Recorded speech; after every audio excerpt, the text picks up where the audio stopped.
Fan चालू तो हो गया? इतना कम है? ए फैन चालू कर दो। धातुओं के रासायनिक गुण।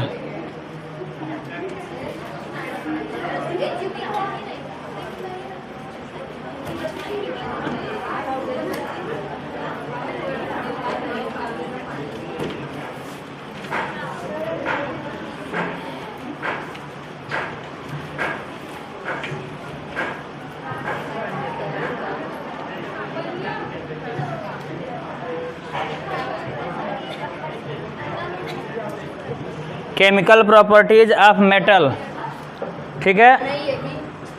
धातुओं के रासायनिक, कल एक गुण पढ़ाया था, किसके साथ क्रिया? ऑक्सीजन से क्रिया। ऑक्सीजन से कितने रिएक्शन बताए थे हमने? 3-4 रिएक्शन थे। पहला रिएक्शन किसके साथ में? सोडियम और पोटेशियम। सोडियम पोटेशियम का रिएक्शन अगर ऑक्सीजन के साथ में कराया जाए तो क्या बनाते हैं? ये एक एक करके करते हैं। पोटेशियम का रिएक्शन ऑक्सीजन के साथ में होगा, क्या बनेगा? K2O। और अगर हमने सोडियम का रिएक्शन कराया ऑक्सीजन के साथ में तब क्या बनेगा? Sodium oxide. यानी कि ऑक्सीजन से अगर कोई धातु रिएक्ट करता है, धातु प्लस ऑक्सीजन क्या देता है आपको? धातु का ऑक्साइड। धातु और ऑक्सीजन आपस में क्रिया करते हैं तो क्या बनता है? धातु का ऑक्साइड बनता है। ये ठंडे अगर वायु है, ठंडे वायु यानी कि नॉर्मल जो वायु होती है उससे क्रिया करेंगे तो ये काम हो जाएगा। लेकिन अगर मैग्नीशियम धातु की क्रिया करानी है ऑक्सीजन के साथ में तब इसको क्या करना पड़ेगा? तब इसको गर्म करना पड़ेगा, हीट करना पड़ेगा। बिना हीट का रिएक्शन नहीं होगा। तब क्या बनेगा? ये मैग्नीशियम ऑक्साइड। कुछ ऐसी धातुएं होती हैं जो ऑक्सीजन के साथ में क्रिया करके जब ऑक्साइड बनाती हैं तो ऑक्साइड की प्रकृति अलग अलग होती है। ये धातुएं क्षारीय व्यवहार रखती हैं तो ये जो ऑक्साइड बनेंगे ना, इनकी प्रकृति कैसी होगी बताइए?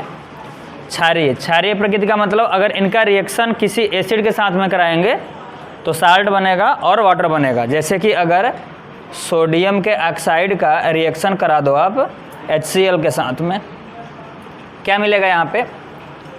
सोडियम का क्लोराइड और साथ में क्या मिलेगा आपको? जल मिलेगा। यानी कि अम्ल के साथ अगर कोई चीज़ क्रिया करके लवण दे रहा है और जल दे रहा है तो उसकी प्रकृति कैसी होगी? क्षारीय होगी।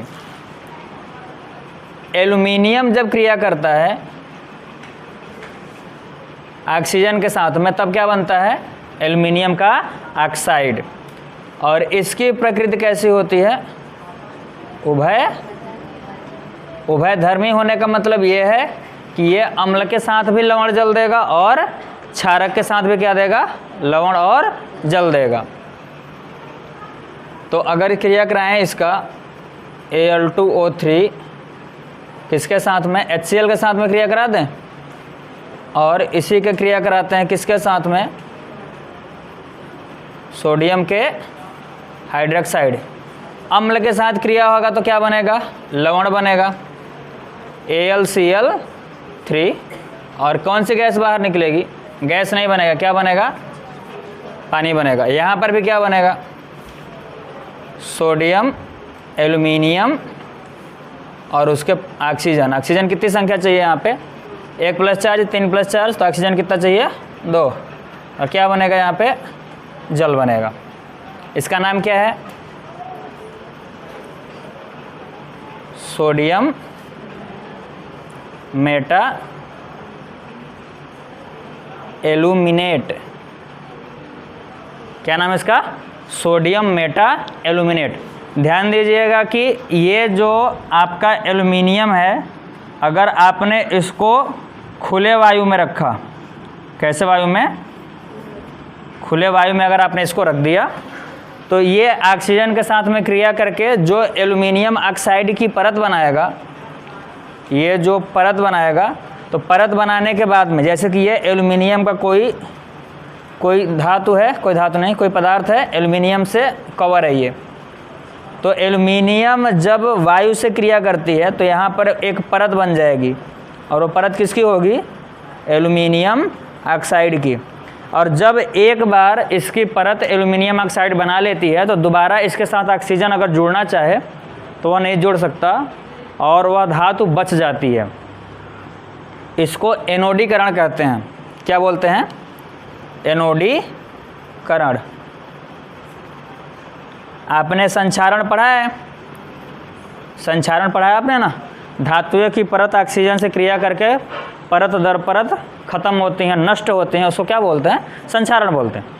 अब यहाँ पे जो एल्युमिनियम है, इसकी परत ऑक्सीजन के साथ जब क्रिया करेगी तो एल्युमिनियम ऑक्साइड बना लेगी, और ये एल्युमिनियम ऑक्साइड इस अंदर के जितने भी मेटल हैं उनको प्रोटेक्ट करके रखेगी। अंदर जितना भी इसके अंदर मटेरियल है उन सबको क्या कर देगी? ये प्रोटेक्ट कर देगी। मतलब कि एक बार जब लेयर बन गया इसका तो दोबारा इधर से कोई ऑक्सीजन क्रिया नहीं कर सकता। लोहे में क्या होता है? जंग लगा लोहा का, और जंग की जो परतें होती है धीरे धीरे वहाँ से उड़ गई या फिर नष्ट हो गई या धुल गई, तो फिर जो अंदर का लोहा होगा वो फिर से क्रिया करके ख़राब होगा। कुछ दिनों में पूरा लोहा ख़त्म हो जाएगा। लेकिन एल्युमिनियम के साथ में ऐसा नहीं होता। एल्युमिनियम की बाहरी परत अगर क्रिया कर ली किसके साथ में? ऑक्सीजन के साथ में, तो क्या बना लेती है? एल्युमिनियम ऑक्साइड, और वह एक अवरोध के रूप में खड़ी रहती है। ऑक्सीजन अब उसके पास पहुंच नहीं सकता। ऑक्सीजन जब वहाँ पे पहुँचेगा तो एल्युमिनियम ऑक्साइड उसको मिलेगा, तब वहाँ से वापस लौट जाएगा वो। कहने का मतलब ये है कि यह सुरक्षा परत हो जाती है। और यह प्रक्रिया क्या कहलाती है? एनोडीकरण, एनोडिसेशन पूछा जाता है। ये कॉपर ऑक्सीजन के साथ में क्रिया करके क्या बनाती है? कॉपर का ऑक्साइड बनाती है, काले कलर का। किस कलर का? काले कलर का। तो अगर धातुओं ने ऑक्सीजन से क्रिया किया तो काहे का निर्माण किया उन लोगों ने? धातु के ऑक्साइड का। जो काफ़ी ज़्यादा रिएक्टिव हैं वह नॉर्मल वायु में भी क्रिया कर लेते हैं। जो कम रिएक्टिव हैं उनके लिए हमें क्या देना पड़ेगा? हीट देना पड़ेगा, गर्मी देनी पड़ेगी। बिना हीट का रिएक्शन नहीं होगा।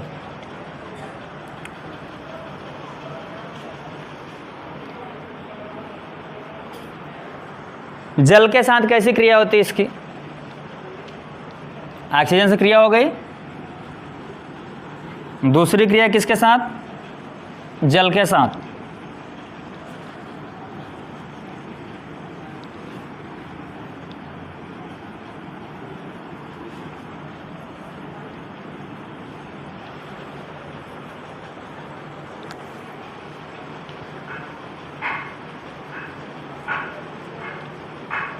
जल से क्रिया।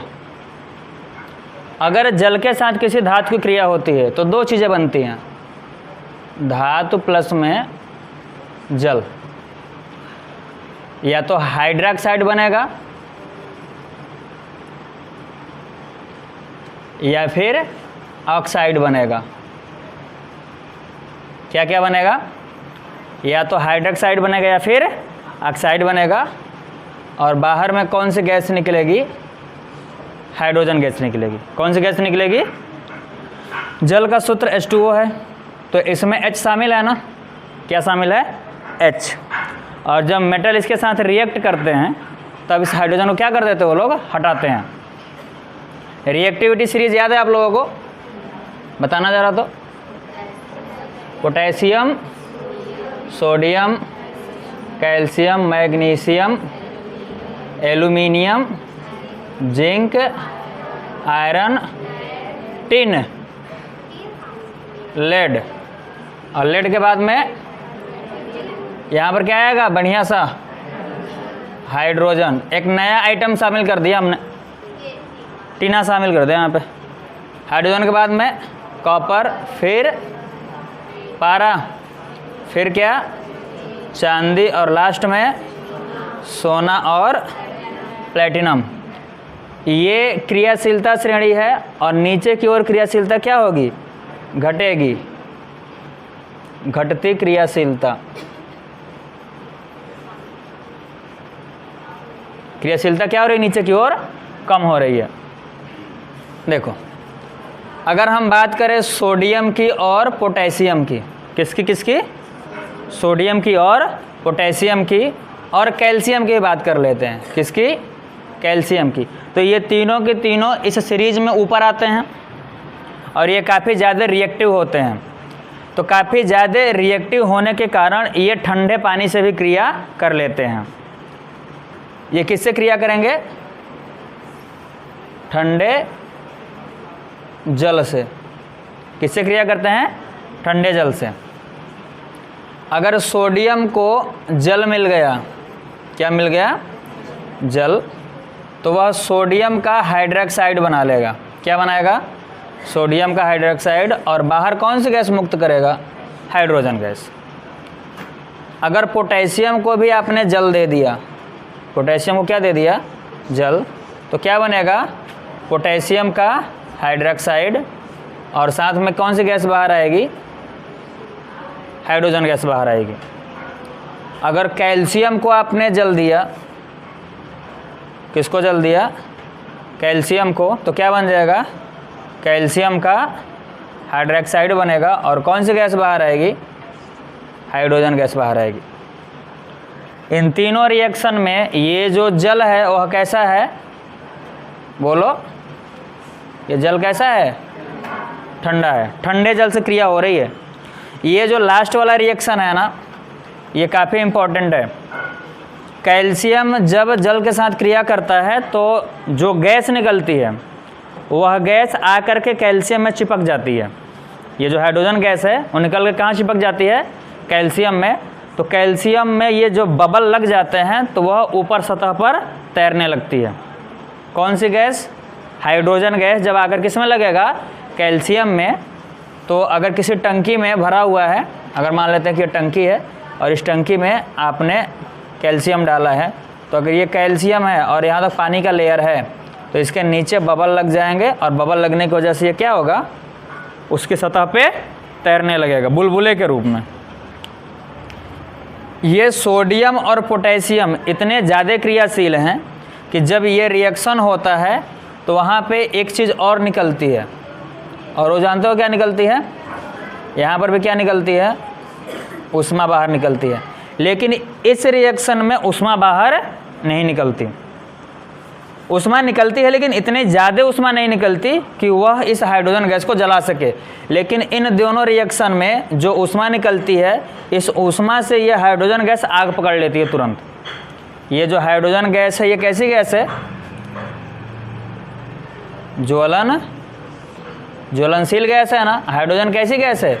ज्वलनशील गैस है। और इसको जब ये हीट मिलता है तो तुरंत उसको जला देती है। कभी कभी जादूगर लोग पानी में आग लगाते हुए दिखाते हैं कि हम पानी में आग लगाते हैं, तो वो लोग पानी में आग नहीं लगाते। वो क्या करते हैं? सोडियम को फेंक देते हैं पानी में, और सोडियम जब पानी के साथ क्रिया करता है तो कौन सी गैस निकलती है? हाइड्रोजन गैस निकलती है। और जब वो हाइड्रोजन गैस निकलती है तो इस अभिक्रिया में इतना ज़्यादा हीट होता है, इतनी ज़्यादा गर्मी होती है कि वो हाइड्रोजन गैस क्या पकड़ लेती है? आग। जिसकी वजह से लगता है कि हाँ, जादूगर ने मंत्र मारा और क्या निकल गया? आग निकल गया। पानी में से आग लगता नहीं है, लेकिन पानी में कुछ ऐसा पदार्थ हो जो कि जलने लायक हो और उसको टेम्परेचर दे दिया जाए तो क्या हो जाएगा? जलने लगेगा। अगर आप कुछ ऐसा ज्वलनशील पदार्थ पानी में डाल करके अगर उसके ऊपर माचिस भी लगा दोगे तो क्या होगा? जलेगा। पानी नहीं जलेगा, क्या जलेगा? वो पदार्थ जलेगा। तो क्या ये ठंडे जल से इनकी क्रिया समझ में आई आपको? ठंडे जल से जब ये क्रिया करते हैं तब क्या बनाते हैं? ये हाइड्रोक्साइड बनाते हैं। इन दोनों रिएक्शन में काफ़ी ज़्यादा ऊष्मा निकलती है, जिसकी वजह से ये गैस क्या पकड़ लेती है? आग। यही वजह है कि जो सोडियम है और पोटेशियम है, इन दोनों को कहाँ रखा जाता है? केरोसिन में रखा जाता है। कहाँ रखते हैं इसको? केरोसिन में। रीज़न जानते हो क्या? कि अगर इसके साथ अगर आपने नमी थोड़ी भी दे दी तो तुरंत क्रिया करके हाइड्रोजन बनाएगा और उसको आग लगा देगा खुद ही। इस वजह से इसका संपर्क काट दिया जाता है नमी के साथ में। अगर नमी के साथ इसका संपर्क होगा तब हमेशा वो हाइड्रोजन गैस जलती हुई मिलेगी। यानी कि सोडियम को अगर आप चाहो कि यहाँ पर रख दें तो सोडियम का आप यहाँ पर रख नहीं सकते। यहाँ पर रखोगे तो कौन सी गैस निकलेगी? वहाँ से हाइड्रोजन गैस निकलेगी और हाइड्रोजन गैस निकलते ही क्या पकड़ लेगा वहाँ पे? आग। और जब वहाँ पे आग पकड़ेगा तो आपका सोडियम न रखना बराबर हो जाएगा। इसलिए सोडियम को ऐसी जगह पे रखते हैं जहाँ से वो रिएक्शन न कर पाए। क्या ये बात समझ में आ गई क्या? धातुएं जल से क्रिया करके क्या बनाती हैं? हाइड्रोक्साइड बनाती हैं और क्या बनाती हैं? ऑक्साइड बनाती हैं। ये तो हो गए ठंडे वाले रिएक्शन। अब आओ देखते हैं गर्म वाले रिएक्शन।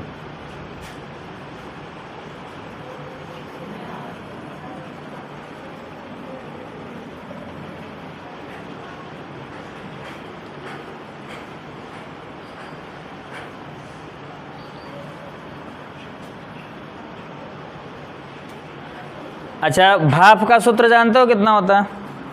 बताओ, भाप का सूत्र क्या होता है? तो आयरन हो गया, एल्युमिनियम हो गया, आयरन और एल्युमिनियम, ये दोनों को दोनों क्रिया किससे करती हैं जानते हो तुम लोग? ये दोनों भाप से क्रिया करते हैं। और भाप का भी सूत्र क्या है? H2O। कहने का अर्थ ये है कि वो लोग H2O से क्रिया करेंगे, लेकिन किस अवस्था में रहेगा? ये भाप की अवस्था में रहेगा। ये भी भाप की अवस्था में H2O से क्रिया करेगा और रक्त तप्त रहेगा, मतलब काफ़ी ज़्यादा हीट रहेगा। भाप का टेम्परेचर 100 से तो ऊपर ही रहता है ना। भाप तो तभी बना होगा जब पानी 100 डिग्री के पार गया होगा। 100 डिग्री के पानी पार जा ही नहीं सकता, क्योंकि 100 डिग्री के बाद वो क्या बन जाता है? भाप। तो काफ़ी ज़्यादा हीट रखा है इसने। तो आयरन जल के साथ में क्रिया करके क्या बनाता है? आयरन का ऑक्साइड बनाता है। यहाँ पर ध्यान देना कि आयरन में दो चीज़ें हैं। कौन कौन सा? FeO और Fe2O3। ये फेरस ऑक्साइड है और ये फेरिक ऑक्साइड है। और कौन सी गैस बाहर निकलेगी? हाइड्रोजन गैस बाहर निकलेगी। यहाँ पर अगर कहें तो क्या बनेगा? यहाँ पे Al2O3 और कौन सी गैस बाहर निकलेगी? हाइड्रोजन गैस बाहर निकलेगी। ये कौन सा ऑक्साइड है? इसको क्या बोलेंगे हम? आयरन सेकेंड और थर्ड का ऑक्साइड। किसका ऑक्साइड? आयरन सेकेंड और थर्ड का ऑक्साइड। क्यों? क्योंकि यहाँ पर 2 वैलेंसी है ऑक्सीजन की और यहाँ पर कितनी यूज हुई है? यहाँ पर भी 2 हुई है, लेकिन फेरस यहाँ पे है और यहाँ पे क्या है? फेरिक है। आयरन की वैलेंसी यहाँ पर कितनी? 2 और यहाँ पर कितनी यूज हुई है? 3। तो ये फेरस ऑक्साइड और ये फेरिक ऑक्साइड। फेरस का मतलब सेकेंड आयरन और फेरिक का मतलब थर्ड आयरन। लेकिन अगर आप चाहो कि आप कॉपर को, या फिर कॉपर नहीं लो, नीचे वाले ले लो, प्लेटिनम ले लो, सोना ले लो और चांदी ले लो, अगर इनकी क्रिया आप जल के साथ कराते हो, किसके साथ कराते हो? जल के साथ में, तो यहाँ पर कोई रिएक्शन नहीं होगा। कोई रिएक्शन यहाँ पे नहीं होगा। रीज़न जानते हो क्यों नहीं होगा ये रिएक्शन? रीज़न ये है कि हाइड्रोजन यहाँ पर आता है और ये सब कहाँ आते हैं? नीचे। हाइड्रोजन इनसे ज़्यादा पावरफुल है, अतः ये इनसे क्रिया नहीं करेगा। क्या ये बात समझ में आ रही है? क्या ये बातें समझ में आ रही हैं? जो अभिक्रियाशीलता श्रेणी में हाइड्रोजन से कम हैं वो इनसे रिएक्शन नहीं करेंगे। इसका मतलब ये है कि इनका उपयोग आप बहुत जगह पे कर सकते हो। महिलाएं गहने पहनती हैं सोना चांदी के, रीज़न यही है कि अगर वो काम करें, बर्तन धो लें, मतलब केवल बर्तन धोने वाला काम नहीं, गहने पहनने वाला काम मैक्सिमम महिलाएं ही करती हैं। और अगर वो कोई भी काम करें तो अगर पानी का संपर्क हो तो वो चीज़ ख़राब ना हो।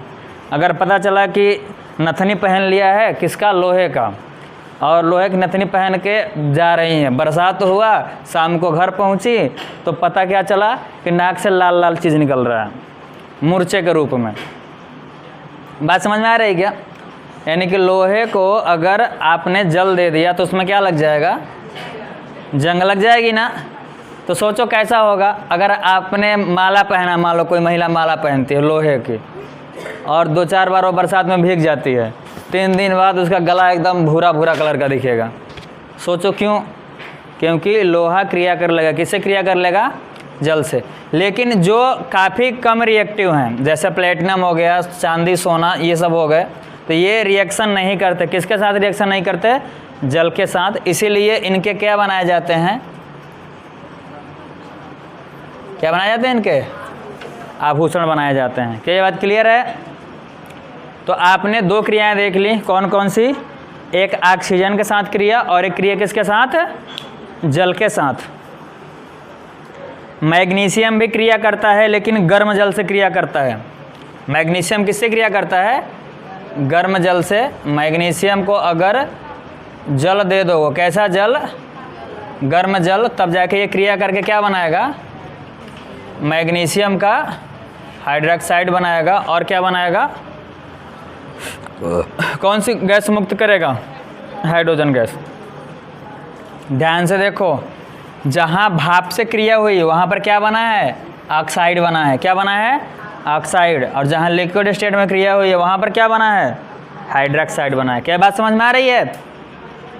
जहाँ भाप से क्रिया हुआ है वहाँ पर क्या बना है? ऑक्साइड। और जहाँ पे लिक्विड से क्रिया हुआ वहाँ पे क्या बना? हाइड्रोक्साइड। तो एक बात समझ में आ गई आपको? कौन सी बात?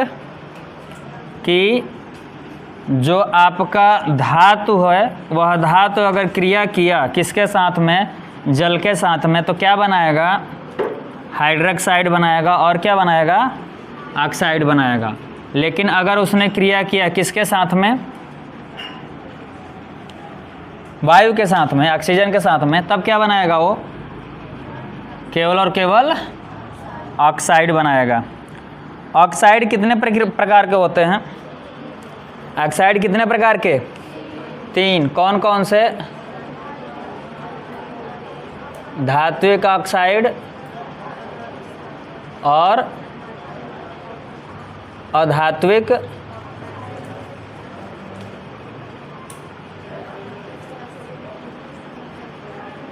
और एक उभय। क्या सबको लर्न है ये तीनों? क्या क्या होते हैं बताइए ज़रा। तो अगर धातु के ऑक्साइड हैं और क्षारीय प्रकृति रखे हुए हैं, कौन सी प्रकृति? क्षारीय। जैसे कि सोडियम का ऑक्साइड हो गया, प्रकृति कैसी है इसकी? क्षारीय है।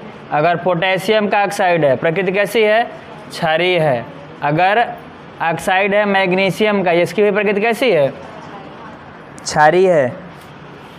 अधात्विक ऑक्साइड जैसे कैल्शियम बोला हूँ, कार्बन का ऑक्साइड, कार्बन डाइऑक्साइड, नाइट्रोजन का oxide, nitrogen dioxide, sulphur dioxide, इनकी प्रकृति कैसी होती है? क्षारीय होती है। और इनका नेचर कैसा है? अधातुओं के ऑक्साइड कैसे होते हैं? अम्लीय। और कुछ ऐसे ऑक्साइड होते हैं जो दोनों गुण दिखा दें। कौन कौन से? अम्लीय भी दिखाएं और क्षारीय भी दिखाएं। उनको क्या बोलते हैं हम लोग? उभयधर्मी। जैसे कि क्या है इसके एग्जाम्पल? अगर हम बात करें एल्युमिनियम के ऑक्साइड का, तो ये दोनों प्रकार का रिएक्शन दिखाता है। और अगर हम बात करें जिंक के ऑक्साइड का और अगर लेड के ऑक्साइड का, तो ये सब कैसे रिएक्शन दिखाते हैं?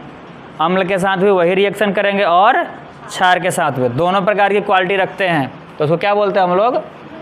उभयधर्मी ऑक्साइड। बेरिलियम का भी ऑक्साइड इस टाइप का होता है। अब धातुओं की क्रिया हाइड्रोजन के साथ में। धातुओं की क्रिया किसके साथ?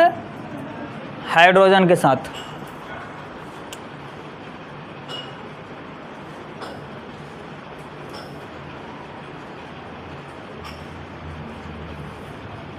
हाइड्रोजन से क्रिया। हाँ, जब धातुएं हाइड्रोजन से क्रिया करती हैं, वैसे सामान्य तौर पे धातुएं हाइड्रोजन से क्रिया दिखाती नहीं हैं, लेकिन जो काफ़ी ज़्यादा रिएक्टिव धातुएं हैं, सोडियम, पोटेशियम, ये सब रिएक्शन दिखाती हैं किसके साथ में? हाइड्रोजन के साथ में। और हाइड्राइड बनाती हैं धातु। लेकिन कैसे? अधिक सक्रिय। जो धातुएं अधिक सक्रिय हैं और रिएक्शन करेंगे किसके साथ में, हाइड्रोजन के साथ में, तब क्या बनाएंगी, ये धातु का हाइड्राइड बनाएंगी, धातु हाइड्राइड। एग्जाम्पल, जैसे कि सोडियम का क्रिया करा दिया आपने हाइड्रोजन के साथ में, तो क्या बनाते हैं, ये सोडियम का हाइड्राइड बना लेंगे। अगर पोटेशियम के साथ में क्रिया करा दिया आपने हाइड्रोजन का, तब ये क्या बना लेंगी, पोटेशियम का हाइड्रोक्साइड बना लेंगे। इसको आप लोग बैलेंस अपने से कर लीजिएगा। अब रिएक्शन किसके साथ में होना है, अम्ल के साथ में। किसके साथ, अम्ल के साथ। धातु हाइड्रोजन से क्रिया करके क्या बनाते हैं, धातु का हाइड्राइड बनाते हैं, लेकिन जो सक्रिय हैं केवल वही, जो कम सक्रिय हैं वो हाइड्रोजन से क्रिया करके हाइड्राइड का निर्माण नहीं करते।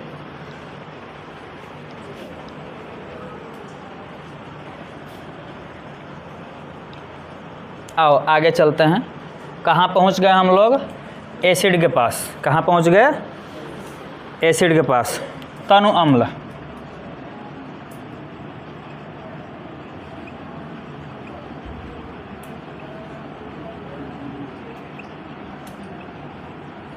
किससे क्रिया, तनु अम्लों से क्रिया। तनु का मतलब तो जानते हो ना, तनु का मतलब क्या, तनु का मतलब क्या, तनु अम्ल का मतलब अम्ल कैसे मात्रा में, कम मात्रा में, और जल कैसी मात्रा में, ज़्यादा मात्रा में या फिर अधिक मात्रा में। इसको हम लोग क्या बोलते हैं, तनु अम्ल। एक अम्ल सांद्र भी होता है। सांद्र अम्ल का मतलब कितना, अम्ल क्या होगा, अम्ल ज़्यादा होगा, और जल कैसा होगा। क्या बात समझ में आ रही है। तनु अम्ल का मतलब अम्ल कम और जल ज़्यादा, और सांद्र अम्ल का मतलब अम्ल ज़्यादा लेकिन जल कैसा होगा, इसमें कम होगा। तो तनु अम्लों से क्रिया करके हाइड्रोजन गैस निकालती हैं। कौन सी गैस निकालती हैं, हाइड्रोजन गैस। धातु प्लस में तनु अम्ल, क्या निकलेगा, लवण बनेगा, और कौन सी गैस, हाइड्रोजन गैस। धातु प्लस तनु अम्ल, लवण बनेगा, और कौन सी गैस बाहर निकलेगी, हाइड्रोजन गैस। चलो सोडियम की क्रिया कराते हैं HCl के साथ में, लेकिन HCl कैसा होगा, तनु होगा। पोटेशियम की क्रिया कराते हैं H2SO4 के साथ में, क्या निकलेगा, लेकिन ये होगा कैसा, ये भी कैसा होगा, तनु होगा। क्रिया होगा तो क्या बनने वाला है इधर, बताओ, NaCl प्लस में H2। धातुएं कौन सी गैस निकालती हैं, हाइड्रोजन गैस। किसके साथ क्रिया करके, तनु अम्लों के साथ में क्रिया करके, ठीक है। और यहाँ पर क्या बनेगा, K2SO4 प्लस में कौन सी गैस, हाइड्रोजन गैस। मतलब कि धातुएं अम्लों से क्रिया करके क्या बनाती हैं, हाइड्रोजन गैस और साल्ट। साल्ट मतलब लवण बनाती हैं। लेकिन अगर हम बात करें कि जो कम क्रियाशील धातुएं हैं, जैसे कि यहाँ पर सोना हो गया, चांदी हो गया, पारा हो गया, कॉपर हो गया, क्या ये रिएक्शन दिखाएंगे, क्या ये रिएक्शन करती हैं, करती हैं। किस कंडीशन में, असल बात ये है कि HNO3 ये रिएक्शन कंप्लीट नहीं करता। HNO3 के साथ में अगर आपने कोई धातु डाल दिया तो वह लवण और हाइड्रोजन गैस नहीं देगा, क्या देगा, जल देगा। क्या देगा, लवण और जल। रीजन क्या है कि यह एक प्रबल ऑक्सीकारक है, प्रबल ऑक्सीकारक। प्रबल ऑक्सीकारक होने के कारण में यह जाकर के जो हाइड्रोजन होता है उसको क्या दे देता है, ऑक्सीजन दे देता है, जिसकी वजह से ये क्या बन जाता है, जल बन जाता है। लेकिन HNO3 अगर किस अवस्था में हो, अति तनु अवस्था में। अति तनु का मतलब होता है कि लगभग 99% क्या होगा, यहाँ पे वाटर होगा और एसिड की मात्रा कितनी होगी, 1% होगी। क्या बात समझ में आ रही है क्या? यानी कि HNO3 का अति तनु विलयन में 99% पानी है और 1% क्या है, एसिड है। इस कंडीशन में दो धातुएं ऐसी हैं, कौन कौन सी, मैग्नीशियम और मैंगनीज। मैग्नीशियम और मैंगनीज अगर इन्होंने क्रिया किया इनके साथ में, तब ये क्या देंगे, लवण देंगे और साथ में कौन सी गैस बाहर निकालेंगे, हाइड्रोजन गैस। दोनों को दोनों हाइड्रोजन गैस बाहर निकालेंगे और कौन सा लवण बनाएंगे, ये MgNO3, मैग्नीशियम नाइट्रेट और ये मैंगनीज नाइट्रेट। ये बात समझ में आ रही है क्या? यानी कि HNO3 एक एसिड है, नाइट्रिक एसिड। इसके साथ में अगर क्रिया होती है किसी धातु की नॉर्मल, तो वह लवण और हाइड्रोजन गैस न देकर के क्या देता है, लवण और जल देता है। लेकिन अगर मैग्नीशियम और मैंगनीज इसके अति तनु विलयन से क्रिया कर लिए, तब ये क्या देंगे, लवण देंगे और कौन सी गैस, हाइड्रोजन गैस। ये जल क्यों बनाता है, क्योंकि यह क्या है, प्रबल ऑक्सीकारक है।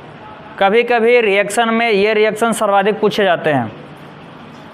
पूछ लिया जाता है क्या अम्ल धातुओं के साथ क्रिया करके लवण और हाइड्रोजन गैस देते हैं, तो बोलोगे हाँ देते हैं। तो आपके सामने रिएक्शन दे देगा कि नाइट्रिक अम्ल के साथ क्रिया करा दो सोडियम की, दिखाओ कहाँ बनता है हाइड्रोजन गैस। ये बात समझ में आ रही है क्या? तो बोलोगे कि हाँ नाइट्रिक अम्ल इनके साथ क्रिया करके हाइड्रोजन गैस नहीं देता। क्यों नहीं देता? क्योंकि वह प्रबल ऑक्सीकारक है, जो निकले हाइड्रोजन को ऑक्सीजन दे करके क्या बना देता है, पानी बना देता है। लेकिन दो ऐसी धातुएं हैं, कौन कौन सी, मैग्नीशियम और मैंगनीज, जो इसके अति तनु विलयन से क्रिया करके क्या देती हैं, हाइड्रोजन गैस देती हैं। क्या ये समझ में आया इतना? आओ देखते हैं धातु की क्रिया क्लोरीन के साथ में कैसी होती है। क्या अम्लों से क्रिया समझ में आ गई? धातु तनु अम्ल से क्रिया करके क्या बनाते हैं, लवण और हाइड्रोजन गैस। कुछ ऐसे होते हैं धातुएं जो हाइड्रोजन से कम क्रियाशील हैं, लेकिन अगर सांद्र इनको H2SO4 दे दिया जाए, तब ये लवण के साथ में कौन सी गैस देंगे, सल्फर डाइऑक्साइड।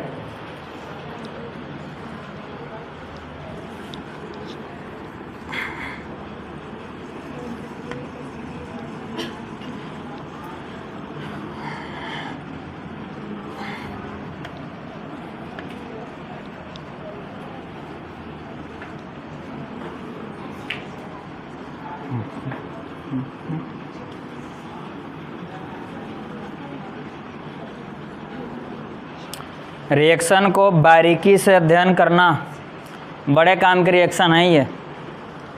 आजकल एग्ज़ाम हो रहा है रेलवे का, हर पेपर में 3 से लेकर के 4 रिएक्शन पूछे जा रहे हैं।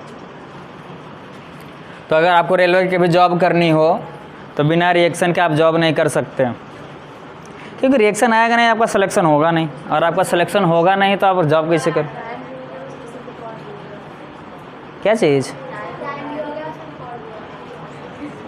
टाइम भी हो रहा है, तो टाइम तो हो गया। मैथ पढ़ना है, 2-3 रिएक्शन बचा हुआ कर ले तो उसको। 3 बज रहा है, बजने वाले हैं। क्यों झूठ बोलते, इतने देर में एक प्रॉपर्टी खत्म हो गई होती। चलो देखो, अब क्लोरीन से क्रिया देखते हैं।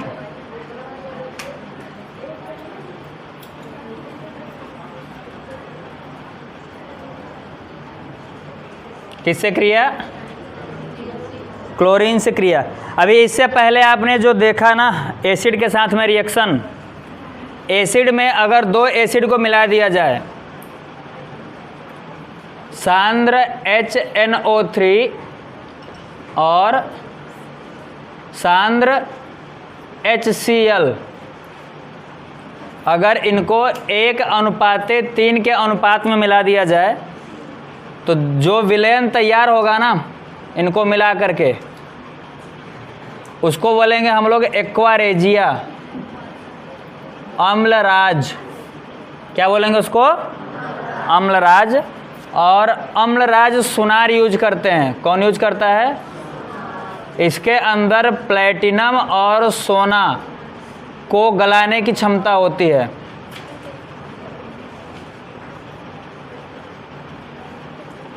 एक्वारेजिया, क्या बोलते हैं इसको? अम्लराज को एक्वारेजिया। एक्वारेजिया एक ऐसा विलयन होता है दो सांद्र एसिड का, जिसमें अगर सोना डाल दो या फिर प्लेटिनम डाल दो तो गल जाएंगे, इतनी क्षमता होती है उनके पास। तो सुनार लोग इसका यूज करते हैं। आओ देखते हैं कि क्लोरीन के साथ क्रिया करके क्या बनाते हैं। जो धातु होते हैं वो क्लोरीन से क्रिया करके क्लोराइड बनाते हैं। किसका क्लोराइड? धातु का क्लोराइड बनाएंगे। क्या बनाएंगे? धातु का क्लोराइड। जैसे कि Na हो गया और इसने क्लोरीन के साथ में क्रिया कर ली तो क्या बनाएगा? NaCl बना लेगा। अगर पोटेशियम है, इसने क्लोरीन से क्रिया कर ली तो क्या बना लेगा? Potassium chloride. यानी कि धातु क्लोरीन से क्रिया करके क्या बनाते हैं? क्लोराइड का निर्माण करते हैं। किसका निर्माण करते हैं? क्लोराइड का निर्माण करते हैं। और तुम लोग का शकल देख के लग रहा है इनफ है।